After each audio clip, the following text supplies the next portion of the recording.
Dalgalar aşınırken bir deniz kıyısında oturdum sevgilim bir karanlık plajda. Gecenin yarısında hayalin karşımda, seni yazdım sevgilim sahildeki kumlara. Gecenin yarısında hayalin karşımda, bizi yazdım sevgilim sahildeki kumlara. Sen sevgilim, ilkbahar mevsimim, o ilk şarkımı sana yazıyorum sevgilim.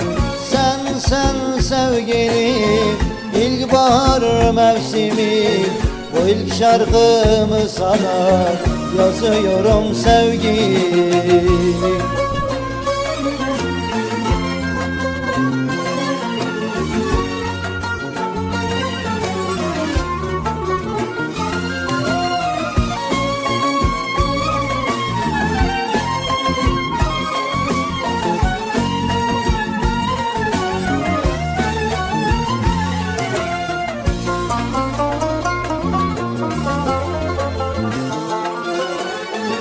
Gözlerin, bakışların, aklımda düşünceler.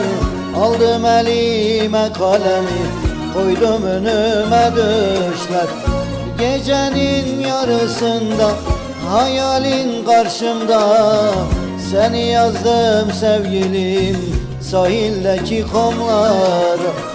Gecenin yarısında hayalin karşımda, bizi yazdım sevgilim sahildeki kumlara. Sen sevgilim, ilkbahar mevsimim, o ilk şarkımı sana yazıyorum sevgilim.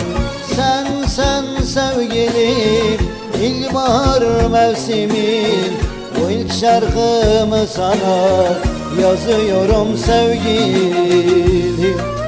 Dalgalar aşınırken bir deniz kıyısında oturdum sevgilim bir karanlık plajda. Gecenin yarısında hayalin karşımda, seni yazdım sevgilim sahildeki kumlara.